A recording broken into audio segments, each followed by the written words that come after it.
ഇന്ന് എനിക്ക് വളരെ സന്തോഷമുള്ള ദിവസമാണ്. കാരണം ഇന്ന് ഇന്ത്യൻ എക്സ്പ്രസ്സിൽ എന്നെ പറ്റിയൊരു റൈറ്റപ്പ് വന്നു.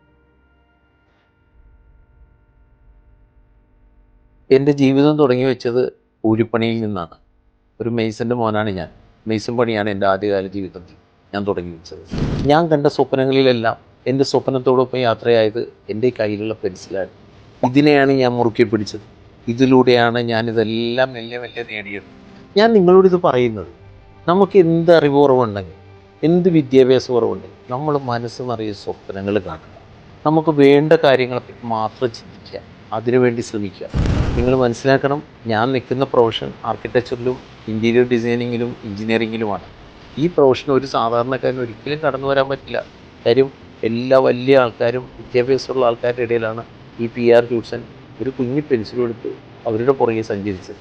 പക്ഷേങ്കിൽ എൻ്റെ വിശ്വാസങ്ങളും ഞാൻ കണ്ടെത്തിയ ലോകവും എൻ്റെ 5 കിലോമീറ്റർ 10 കിലോമീറ്ററിൽ മാത്രം യാത്ര ചെയ്ത ഞാൻ ലോകം മുഴുവൻ യാത്ര ചെയ്യാനുള്ളൊരു ഭാഗ്യം എനിക്കുണ്ടായി. ഒരുപാട് സ്ഥലങ്ങളിൽ എനിക്ക് വർക്ക് ചെയ്യാൻ പറ്റി. എല്ലാ വർക്കിൻ്റെ മുമ്പിലും എനിക്ക് ഒരൊറ്റ കാര്യമേ പറയാനുള്ളൂ: പരിശ്രമമാണ് ഏറ്റവും വലുത്. സ്വപ്നങ്ങൾ ഒരുപാട് കാണുക, അതിനു വേണ്ടി ശ്രമിക്കുക. വീണു പോകും, വീഴ്ച തന്നെയായിരിക്കും. അപകർഷതാബോധത്തോടുകൂടി തന്നെ നമ്മൾ ലോകത്തിനെ കാണണം. കാര്യം വിദ്യാഭ്യാസം ഇല്ലാത്തൊരുവന് ഒരിക്കലും വലിയവരുടെ കൂടെ നിൽക്കുവാനോ അവരുടെ പുച്ഛിക്കലോ എല്ലാം നമുക്ക് കാണേണ്ടി വരും. പക്ഷേ നമുക്കൊരു വിശ്വാസം ഉണ്ടാവണം. നമ്മുടെ ജേണി ചെന്ന് അവസാന നിമിഷം എത്തുന്നതിന് മുമ്പ് നമുക്കൊരു വിജയമുണ്ടെന്ന് മനസ്സിലാക്കിയാൽ തീർച്ചയായിട്ടും ആർക്കും വിജയിക്കാൻ പറ്റും. അതുകൊണ്ടാണ് ഈ പാവരനായ ജൂഡ്സനും ഒരല്പമെങ്കിലും സന്തോഷിക്കാൻ ഞാൻ നിങ്ങളുമായിട്ട് ഈ ഒരു വിഷയം ഷെയർ ചെയ്യുന്നു.